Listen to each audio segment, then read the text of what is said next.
All right, hello everyone. My name is Armina, and today I'm going to be giving a little talk on mouse lemurs as animal models. I was looking through Nature earlier this week, and I saw that they had a very short review paper that talked about kind of the emerging role of mouse lemurs, specifically as animal models, and kind of what work has been done on them, what dangers there are, why we even want these mouse lemurs. And so I decided to kind of look into that and make a presentation about that. Funny coincidence. Right. Funny coincidence. As I was making this presentation late last night, I went looking on YouTube and I found this talk on mouse lemurs for a novel neuroscience model that had kind of the same papers I was referencing in there, and she is the authors of one of the papers I talk about. And so because I was so like sleep deprived last night, I thought it was the coolest thing ever. I was like, we're on a wavelength, like, oh my god, we're talking about the same thing at the same time. Yes. But she did the talk actually in I think June or July, and they just posted it yesterday. But a lot of stuff I've taken from her presentation as well, so if you watch it, you will see a lot of similarities. Okay, so let's start with what even are mouse lemurs. If you're not familiar with them, this is what they look like. They're cute little primates that are native to Madagascar. So they are evolutionary, a little bit different from Asian and African primates often used in labs.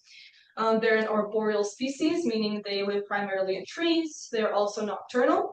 Their diet mostly consists of insects, fruits, flowers, gum, and sometimes even small reptiles and amphibians.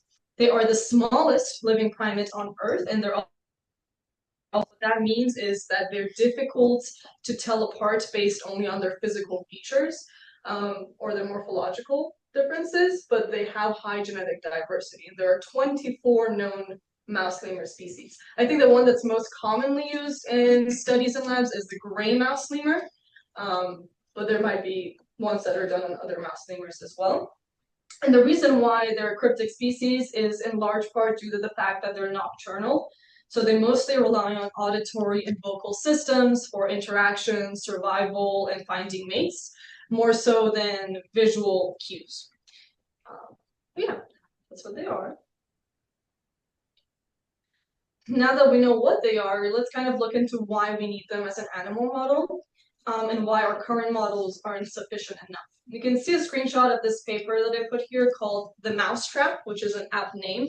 It was published in 2002 and describes a major problem, which is that the vast majority of promising drugs developed using mouse models actually fail when they enter human clinical trials.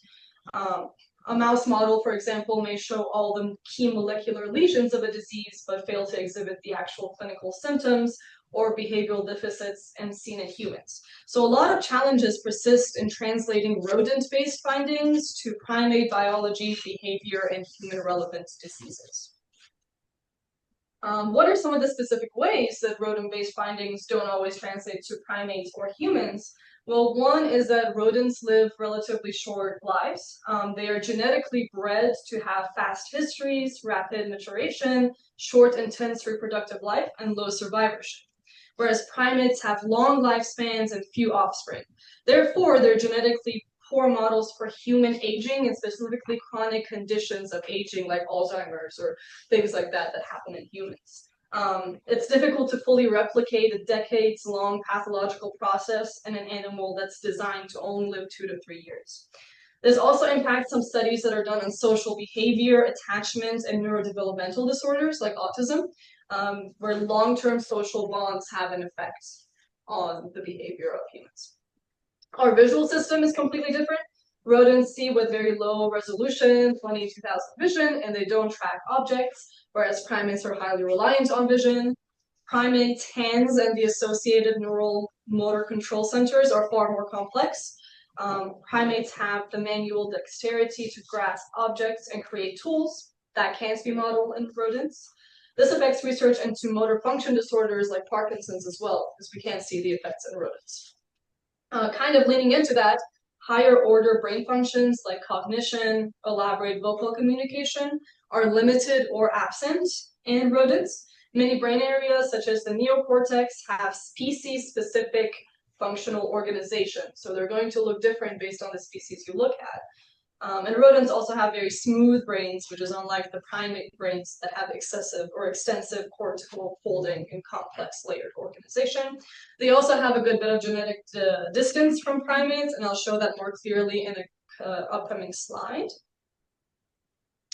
So basically the point that we reach here is that we need a genetic model organism that better mimics primate biology, behavior, and health. This right here seems to be a very popular review paper about animal models in neuroscience that also has a very cool title, The Emperor's New Wardrobe, Rebalancing Diversity of Animal Models in Neuroscience Research.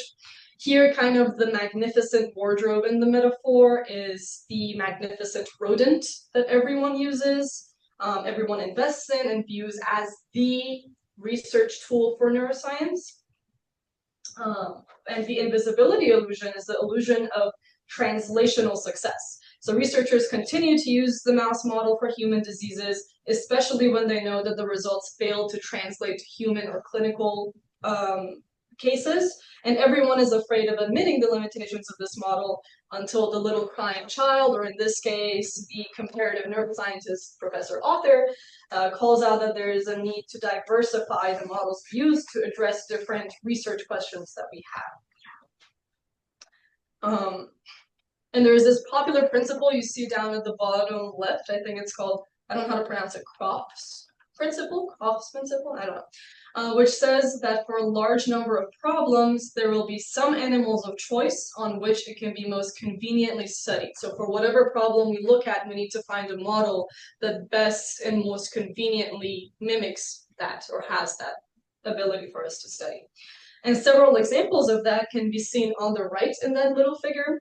Where a wide variety of animals like squids, frogs, crabs, sea slugs, etc., have been used to address different aspects of neuroscience research. For example, the squid was used to study action potential generation because I think it has a very long neuron or something like that. I think Jordan might know. The largest diameter neuron, but they're not myelinated, so it's like okay. Yeah, so it's good for action potential, but not for studying the myelination with the action potential. So. Okay, and then I think frogs were used because there's synapses are really big or something similar. Basically, they're most convenient to study that on. And several other animal models have been used to try to explore primate-related conditions. Rats, which pretty much have the same challenges as mice. Pigs, they are large and also very expensive to maintain in a laboratory, and other non-human primates, which have long generation times. There's much less of them, and there's also a lot of ethical considerations nowadays and limitations to what you can do with other non-human primates. So there is an interesting observation from this slide. I'm looking at the horseshoe crab and thinking about parallel evolution. The eye of the horseshoe crab is not related to our eye at all, right? I mean, it's a kind of a parallel evolution. How they, if I'm not mistaken, I know, but it's of course all of our cells can be traced back to LUCA, last universal common ancestor, and they all function pretty much the same on us, like individual cells. That's still interesting how much we can learn from the crab about. I mean, physics of an eye, okay, but physiology of an eye shouldn't it be different? It's very interesting. Shouldn't it be like very different? There's a lot of, I mean, this field is so big and I'm really interested in, but it's kind of difficult to get to a full understanding of everything that's in it because there's so much to look at. But yeah, that is very cool. And so this is kind of the phylogenetic tree that shows the relationship between humans at the very top and other species. So is the taxonomy up to scale? No, in the sense that if this is 6 million years, then it's like, I don't know. I don't think it's up to scale. I had one presentation because they usually made from BLAST, and there's like a formula. There's something wrong with the code in BLAST where it will, especially if you get to closer analogous ancestors, it'll become less and less reliable. So like on a macro scale, it's more reliable. Interesting. Which is interesting, yeah. Yeah. So there's something about the map that BLAST uses, but that looks like a BLAST tree. But in case you don't know what a phylogenetic tree is, it shows the relationship between other species and our ancestors. And so, for example, when you say human, chimpanzee, they both connect to one. That means they have one common ancestor. And by where the star is, you see where the mouse lemur is, and in the little rectangle, you see where rodents are. And so humans and mouse lemurs have a more recent common ancestor than humans and rodents. So evolutionary, we are closer to mouse lemurs than we are to mice or rats. And there's also a lot of genetic similarities between us and mouse lemurs. We have an approximately 91% nucleotide identity between us, which I think Jordan and Salim were talking about earlier, about what that actually means. And expression patterns of hundreds of genes present in humans and lemurs, but are missing in mice. So basically, we're closer to them, they might be a better model for us. There's also other benefits, especially when we look at other non-human primates. So this is not exactly to scale, but kind of to scale size-wise about how big some non-primates are. And mouse lemurs are very similar in size to actual mice. So you're able to readily transfer and adapt existing laboratory techniques and tools to work on mouse lemurs, so you don't need to design a whole new set of everything. There's also marmosets and macaques, and they're much bigger, so you can't do that. And looking more at the numbers of these animals, here you can see the body length, body weight, lifespan, old age, blah, blah, blah, blah, of the primates, which are in green, and the mouse, the rodent, which is in kind of like gray. And the mouse lemur is much closer in body length and body weight to the mouse as opposed to other primates. And also, if you look at the lifespan, 5 to 10 years, it's a much shorter lifespan than, for example, the macaque, which lives for 34 to 40 years. And I will note that the mouse lemur lifespan average is 5 years in the wild and up to 12 years in captivity. So if you're looking at them in the wild, they're going to live even shorter lives, which means you can study reproduction and things much faster. And can't restrain myself from the dark thoughts about the length of grounds. Yeah. or what's the fly? It lives like a week. Lanternfly. That's not lanternfly. What is it? Anyway, that's my part. Yeah. And so gestation, the length of pregnancy in mouse lemurs is only 60 days versus in a larger primate is going to be closer to 160 days. So if you were to do research, you would have to wait an extra 100 days. So it makes sense to do it on a smaller scale, but we still want something that's closer to human. So the mouse lemur here kind of comes out as the winner. And also the litter size. So you wait those 166 days and you only get one offspring from the macaque, but for the mouse lemur, you get 1 to 3. So you get more chances to do the research that you want to do. Do we know if the mouse lemurs cannibalize at all? I don't know if mouse lemurs do. I know ring-tailed lemurs do. Okay. Because of that, I say maybe, but I'm not sure. Okay. And then also, there are millions to tens of millions of mouse lemurs reported to exist in the wild, which is, you might ask, well, why does that really matter? Because most research is done on captive, bred, and grown mouse lemurs, but there is a new push that I'm seeing in some papers to research animals that are wild raised, because there's a lot of difference in behavior that you can see between wild raised and captive animals. That isn't that bad. That's more of an ethic thing. Yeah. I don't know. But I know there's stuff that's being done, and especially the ones that I've seen done aren't like, let's go kill them type things. They're more of like, we'll capture them for an hour, look at their behavior, and then release them back. So I guess they kind of justify it that way. So these are some interesting studies that I found and looked at, and I'll kind of be summarizing them as we go. The first one talks about age-associated cerebral atrophy in mice and mouse lemur primates. The second one looks at cognitive performance in wild versus captive mouse lemurs. And the third one is actually a 3D atlas of the mouse lemur brain that they created, and it's kind of like brain shop-esque, and it looks cool. And so I really tried to access the website. For some reason, I can't. but they have videos of what it looks like, and it's cool. And this is the paper where the woman was giving the talk. Yes. Yeah, but by the way, Lei was mentioning also we need Golf stripping. Yes, they use golf stripping in some Yes. of these. So maybe we should create.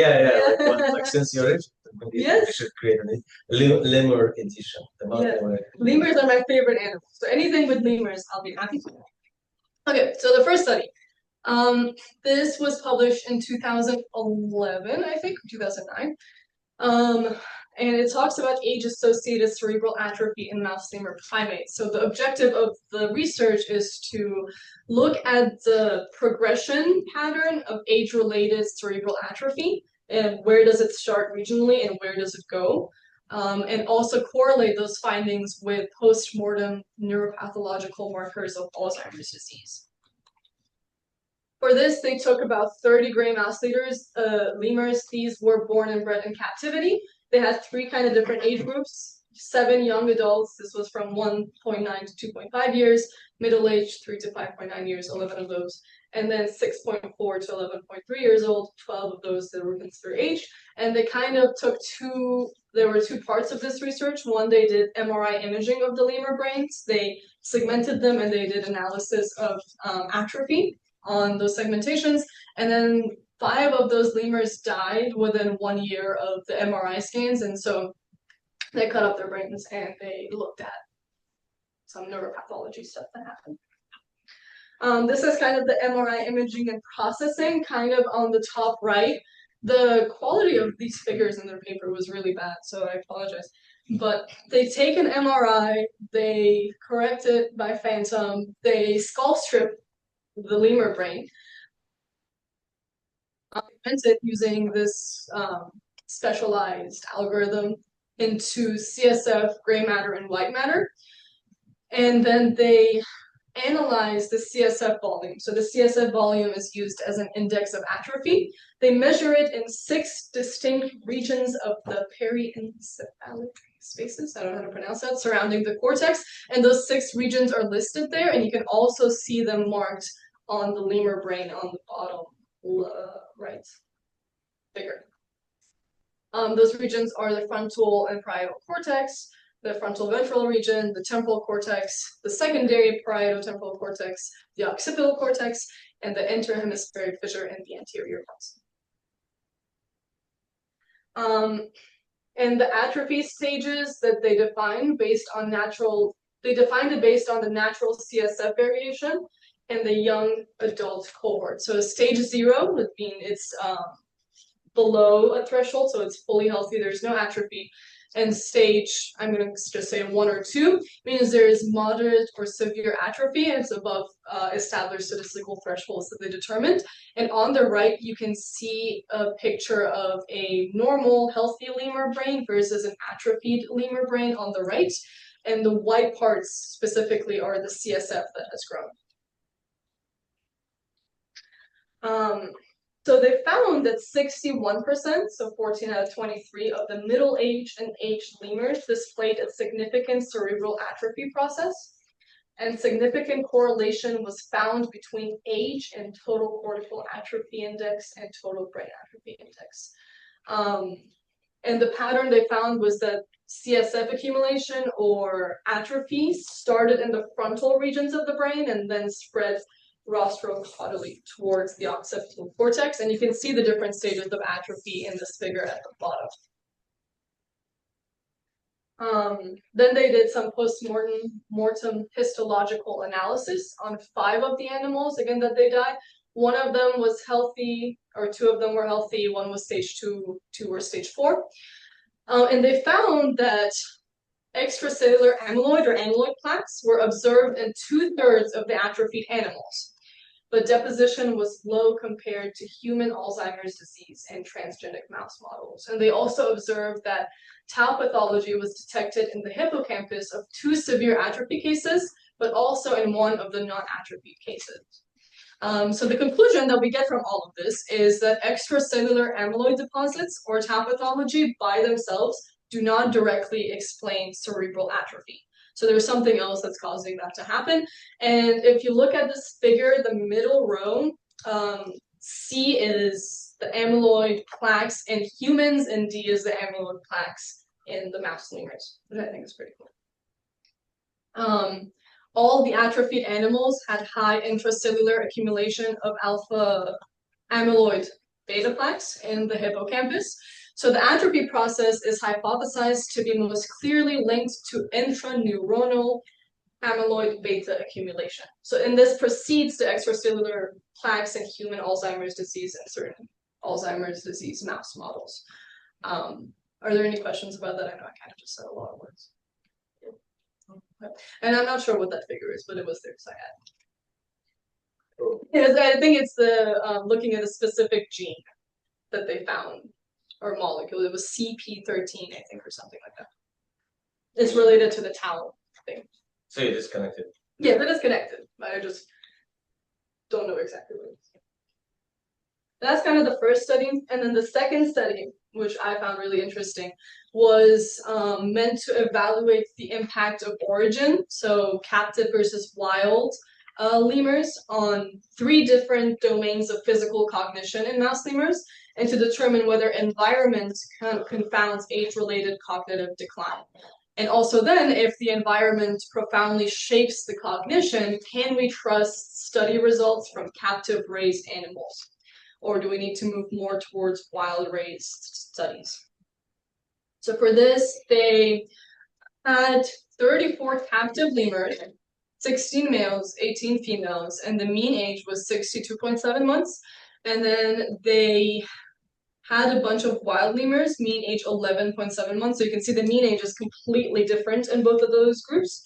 And the number of lemurs they tested differed for each task. And you can see the breakdown over there. They tested them on 3 different sort of cognition tests. One was a problem-solving test. I'll describe what the actual task is, but it's food extraction. They tested them on their inhibitory control, which was a cylinder task. And then they also tested their causal understanding, which was a string pulling task. For the problem solving, they were in a small box. It had 6 different wells, and in each of those wells was a banana reward, and those wells were covered by a sliding lid. So they were testing to see the mouse lemur's ability to find a solution, aka open the well to access that hidden resource, the banana. And the metric was the number of successfully opened wells out of the 6 for each of the lemurs. For the inhibitory control task, they had a glass cylinder that had openings on both sides, but also had an opening on the other sides. And there was a reward placed in the center. And what they wanted to see was whether they wanted to test how often the mouse would suppress an immediate and effective response and go for the indirect but more effective approach. So they didn't want the mouse lemurs to go through the big openings. They wanted to go through the side and go to those smaller openings. And the metric here was the proportion of correct trials.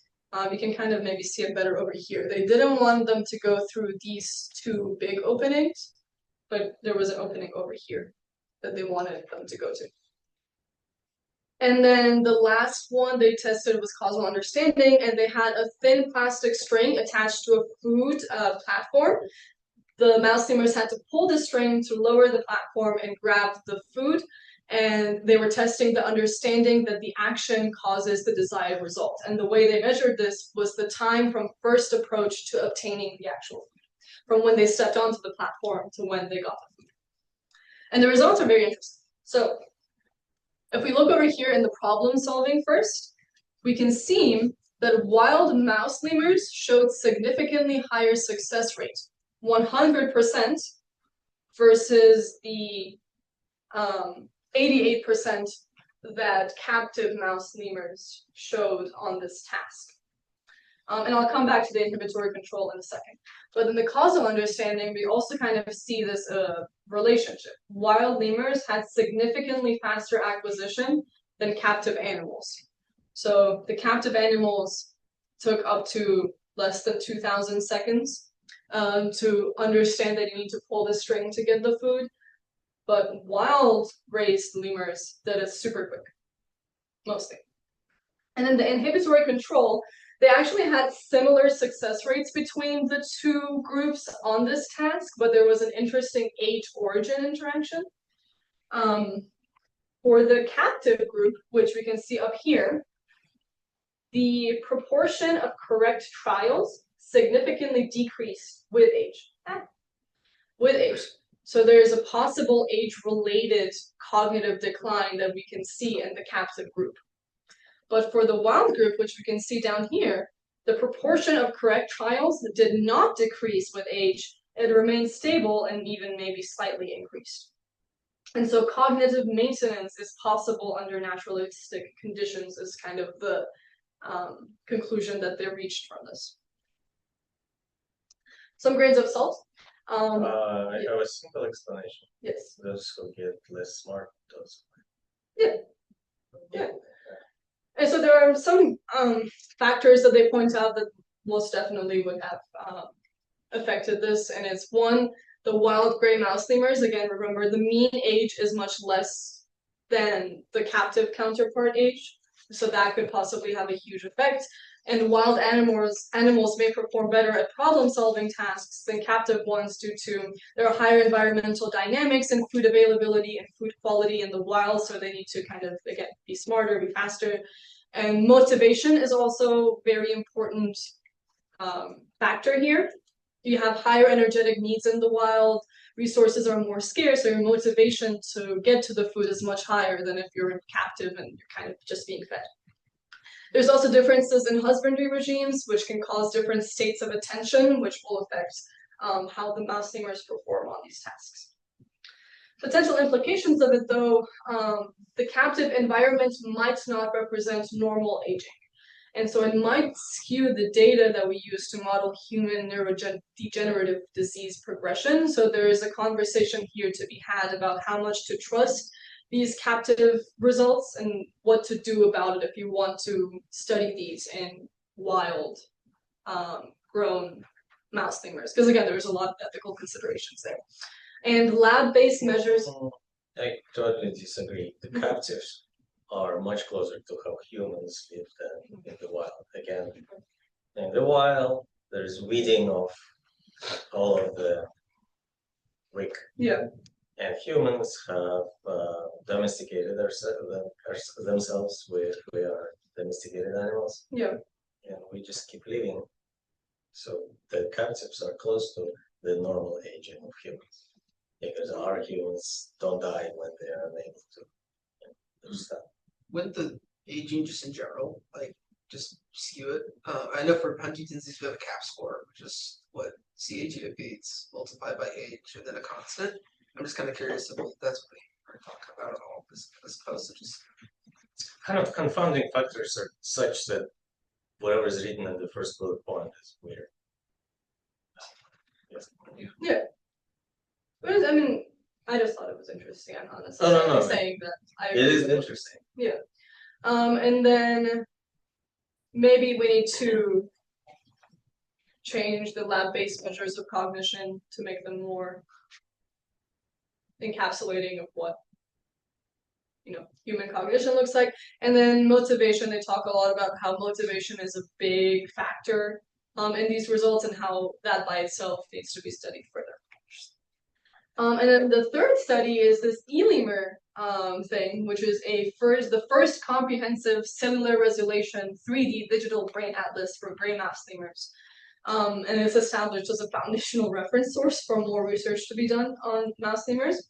And this is kind of the pipeline that they use. So at the top, you can see kind of the difference in size between a human brain and a mouse lemur brain, so big, and then kind of the difference between a mouse lemur brain, a rat brain, and a mouse brain. So it's just cool to see the sizes of that. That's so smart. And then this is the pipeline that they use to generate this atlas. So they had some mouse lemur brains.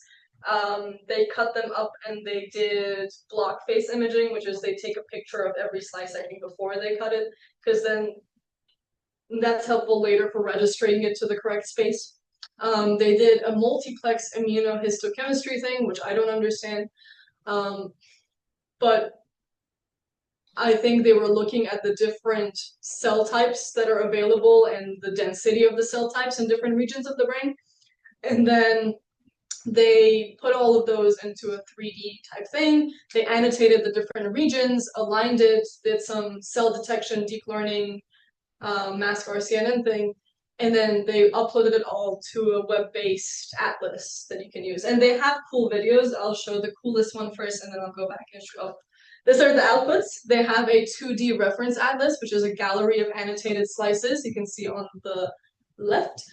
They have a 3D digital brain atlas, which is interactive visualization. You can move it around, rotate it, you can click on the different regions, only show one region. And they also have a 3D cell atlas, which is shows the regional cell densities and distributions for the 54 regions that they segmented into. Let me go to the cool one first. This is their website. Go there, there's a lemur thing. This shows all of the 2D slices that they cut in that first part and the different regions they segmented, and then this is the 2D atlas, I think. You really should have tossed this onto Bridge. It looks really cool. I was impressed with it. Again, I tried really hard to access their website, but for some reason it wasn't working. Did she record this? No, they uploaded this in their paper as a supplemental video. And here you can see they... His brain shop is access. You can select the different areas that you want to view, which I think this would be cool to have in Bridge Shop. We had it in Bridge Shop, we can actually remove it because there's kind of so much. Oh, this one doesn't have music. This one doesn't have music in the video though, so.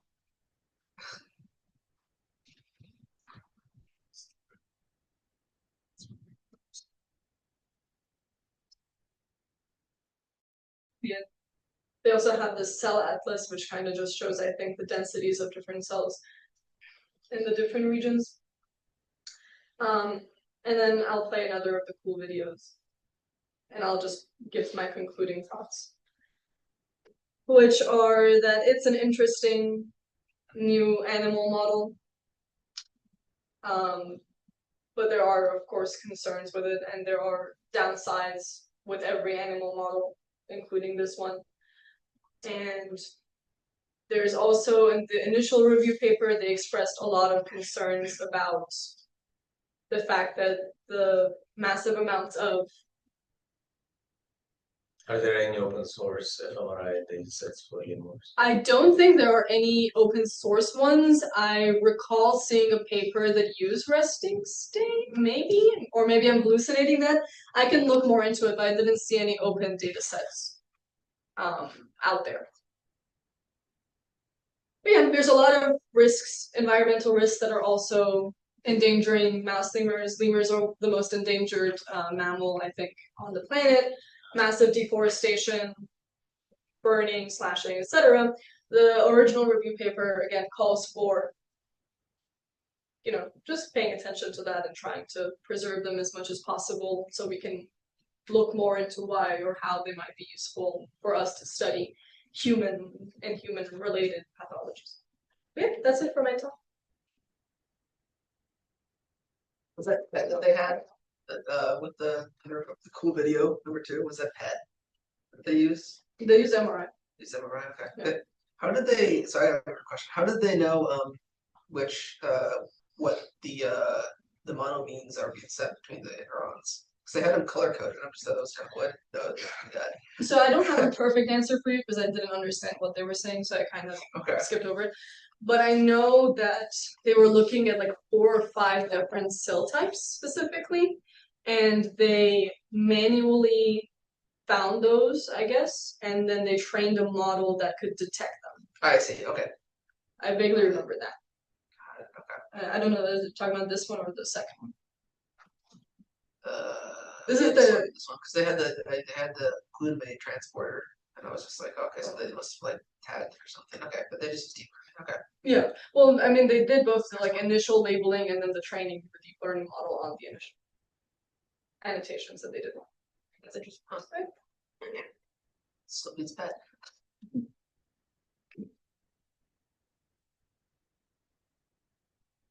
So in part, that was interesting for you because of Alzheimer's. In part, mostly because I love lemurs. But then you should like ban this if you do. Yeah, true. Yeah, I'm not exactly the biggest fan of the research Well, on these animals, but also, I see lemur, I get excited.